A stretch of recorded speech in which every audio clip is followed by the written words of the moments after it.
고등학교 진학 후 알게 된 친구 영식이. 영식이가 영안, 즉 귀신을 볼 수 있다는 걸 내가 알게 된 건 작년 여름방학 때였다. 나와 영식이, 준수, 호석이 이렇게 4명은 버스를 타고 계곡에 가던 중 창밖으로 사람 없는 좋은 곳을 발견하고 버스에서 내렸다. 우린 물에 들어갈 준비를 했다. 야, 여기 좋은데. 준수와 호석이는 바로 물에 뛰어들었고 내가 물에 들어가려는 순간 영식이가 왜? 들어가지 마. 왜 이래? 내 말 들어. 들어가지 마. 영식이는 나를 붙잡았다. 애들도 빨리 나오라 그래. 영식이는 준수와 호석에게 물 밖으로 나오라며 소리쳤다. 갑작스러운 영식의 행동에 준수와 호석이는 물에서 나왔고 야, 뭐야. 가자. 우린 영식이의 얼굴을 보고 절대 장난이 아님을 느낄 수 있었다. 어쩔 수 없이 동네로 돌아왔고 우린 배가 고팠기에 땡땡 해분으로 직행했다. 그나저나 아까 왜 그런 거야? 그게 실은 나한테는 인간들이 아닌 존재들이 보여. 뭐 진짜? 계곡에 딱 도착했을 땐 아무것도 보이지 않았어. 그런데 우리가 물에 들어가려고 하는 순간 갑자기 수면에 머리들이 떠올랐어. 에이, 뻥치지 마. 내가 버스 타고 거기까지 가서 뻥치겠냐? 그리고 물 깨인 내가 물에 발도 안 담그고 왔는데? 무튼 네가 들어가려고 하는 순간 그것들 중 하나가 널 주시하더니 갑자기 널 보면서 웃더라고. 그리고 나머지들도 일제히 널 보면서 웃기 시작했어. 그래서 절대 들어가지 말라고 말린 거야. 네가 만약 물에 들어갔다고 해서 무슨 일이 생겼을지 안 생겼을지는 모르겠어. 하지만 확실한 건 내 느낌이 너무 안 좋았다는 거야. 영식이도 그런 살기를 느꼈던 적은 처음이었다고 했다. 그리고 이 중 유일하게 나만 수용을 못한다. 나중에 알게 된 사실이지만 실제로 그곳에선 다수의 익사사고가 발생했었다고 한다. 그렇게 시간은 흘렀고 야자 마치고 영식이랑 집에 가는 중. 야, 지금도 혹시 뭔가 보이냐? 네 뒤에 꼬마 한 명 따라오고 있네.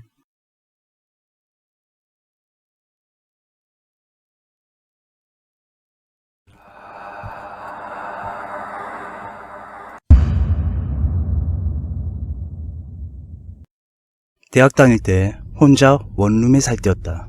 학교 수업 마치고 친구랑 가볍게 저녁 먹고 집에 돌아와 다음 날이 주말이었기 때문에 그동안 보려고 다운만 받아놨던 영화들을 몰아서 보고 있었다. 그렇게 한참을 보다 11시쯤 출출해서 편의점에 갔다.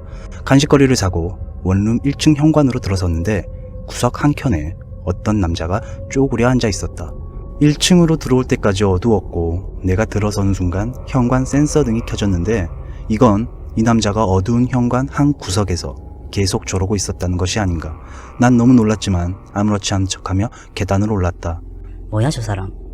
2층 계단 바로 옆이 내 집이었다. 난 빠르게 계단을 올라 집 도어락을 눌러 집으로 들어갔다. 그런데 현관문이 닫히려는 순간 문틈으로 발 하나가 쑥 하고 들어왔다. 1층에 있던 그 남자가 어느 순간 올라와 우리 집 문을 열려고 하는 것이었다. 너무 놀라 난 비명을 지르며 남자의 발을 발로 밟았다.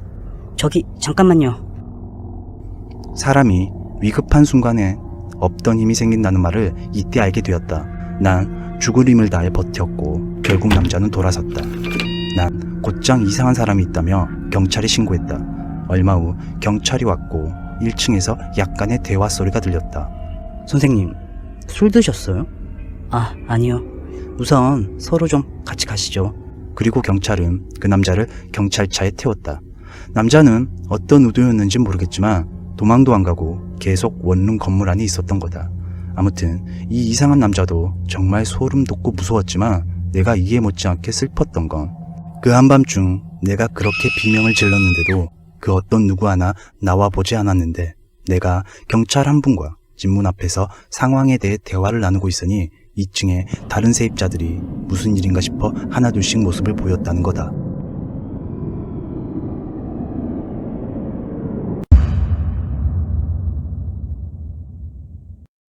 중학교 동창으로 친구 사이인 A, B, C, D는 연휴를 맞아 어느 한적한 시골로 여행을 갔다.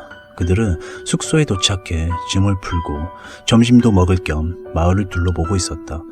그러던 중 그 마을 사람으로 보이는 어르신이 그들에게 다가왔다. 놀러 들어왔나 보군요. 아, 네. 마을이 조용하고 아주 좋네요. 그나저나 마을에 붉은 대문 폐가가 하나 있는데 거기는 절대로 들어가지 말아요. 이 말을 하곤 어르신은 돌아섰다. 얼마 못 가 정말 오랫동안 방치된 것으로 보이는 녹슨 빨간 대문집이 보였다. 야, 들어가 보자. 그럴까? 아직 해도 안 떨어져서 무섭지도 않고. 그래, 한번 들어가 보자. 그들은 폐가인지 흉가인지 모를 그곳에 그냥 재미삼아 들어가 이곳저곳을 살폈다. 에이, 별거 없네. 가자. 야, 잠깐만. 뜬금없지 마. 사진이나 하나 찍자. 그들은 폐가 앞에서 단체 사진 한 장을 찍은 뒤 그곳을 나왔다. 그날 저녁 딘은 자신의 전화기로 찍었던 폐가에서의 사진들을 확인하던 중 한 꼬마아이가 찍혀있는 것을 발견했다. 그리고 5명 각자의 머리 위에 하나, 둘, 셋, 넷, 5 이런 식으로 숫자를 나타내는 하얀 손도 함께 찍혀 있었다. 딘은 친구들에게 사진을 보였다. 야, 이거 봐봐. 이야, 이렇게 사람 수 표시해준 어플도 있냐? 이거 그냥 기본 카메라야. 그나저나 이 꼬마는 언제부터 거기 있던 거야? 이 마을 꼬마겠지 뭐. 다들 약간 취한 상태여서 그런지 대수롭지 않다는 반응들이었다. 아무튼 그들은 휴가를 마치고 다시 일상으로 복귀해 각자의 삶을 살고 있었다. 그러던 중 A가 갑작스러운 심장마비로 사망했다. 그리고 일주일 후 B와 C가 함께 차를 타고 가다 사고가 발생해 B는 현장에서 즉사했고 C는 급히 병원으로 옮겨져 수술을 받았지만 결국 사망하고 말았다. D는 그 단체 사진이 생각났다. A, B, C는 그 손가락이 나타내던 숫자 순서대로 사망한 것이다. D는 E를 만나 사진에 대해 말했다. 다음은 내 차례일 거야. 정신 차려. 말 같지도 않은 소리 하지 말고. 그리고 보름 후 E도 심장마비로 사망했다. 왜 나는 건너뛴 거지? D는 다시 한번 그 단체 사진을 자세히 살폈다. 그리고 함께 찍힌 꼬마 아이의 머리 위에도 4를 나타내는 손가락이 표시되어 있음을 확인하게 되었다. D는 곧장 차를 몰아 그 마을로 향했다. 그리고 D는 사진 속 아이에 대해 마을 사람들에게 물었고 일주일 전 그 아이가 사고를 당해 사망했다는 말을 듣게 되었다. 결과적으로 D를 제외한 사진 속 인물들 모두 손가락 숫자 순서대로 사망하게 된 것이다. 나도 숫자 4, 그 아이도 숫자 4. 그런데 왜 내가 아니고 그 아이가 죽은 거지? 하지만 이내 D는 곧 자신도 죽게 될 것임을 직감하게 되었고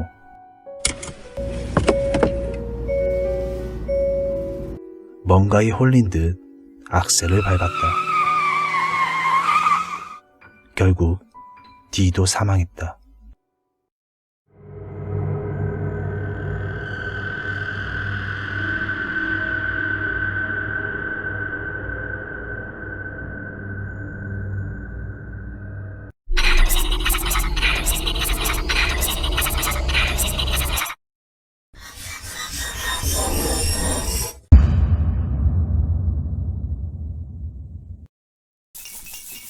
꿈을 꿨다. 꿈속에선 무슨 사고가 발생했는지 사람들이 비명을 지르며 도망치고 있었다. 꿈일 뿐인데 뭘 저렇게까지 도망가는 건지 의아해서 난 소리쳤다. 저기요, 이거 다 꿈이에요. 그러니까 괜찮아요. 그러자 도망가던 한 사람이 울면서 날 쳐다보며 외쳤다. 너만 꿈꾸고 있는 것 뿐이잖아. 그 순간 난 잠에서 깼다. 꿈속에서 난 여자친구와 함께 어느 허름해 보이는 고깃집 앞에 서 있었다. 그리고 우린 그 고깃집으로 밥 먹으러 들어갔다. 하지만 다른 손님들의 모습을 보고 난 여자친구를 데리고 그 고깃집을 나왔다. 여자친구는 당황해하며 나에게 물었다. 왜 그냥 나와? 사람들이 이상해. 뭐가? 너 귀신은 인간과 반대로 행동하는 거 알고 있지? 식당 안의 사람들은 왠지 다들 섬뜩한 분위기에 상추에 고기를 싸먹는 것이 아닌 맨손으로 고기를 들더니 고기에 상추를 싸서 먹고 있었다. 그러자 여자친구는 그거 알고 있었구나 라고 말하더니 미친 듯이 웃으며 손등으로 박수를 막 치기 시작했다. 지금 생각해도 너무 소름 돋는 꿈이었다. 아빠는 돌아가시고 난 엄마, 언니와 함께 살고 있다. 진짜 기분 나쁜 꿈이었다. 꿈속에서 난 학교를 마치고 집에 왔는데 우리 집에 불이 나 난리가 나 있었다. 그리고 불이 난 집안엔 엄마가 계신 상황이었다. 그런데 그때 어디선가 갑자기 나타난 고모가 내 옆으로 오더니 말했다. 어쩌니 이제 너 고아네.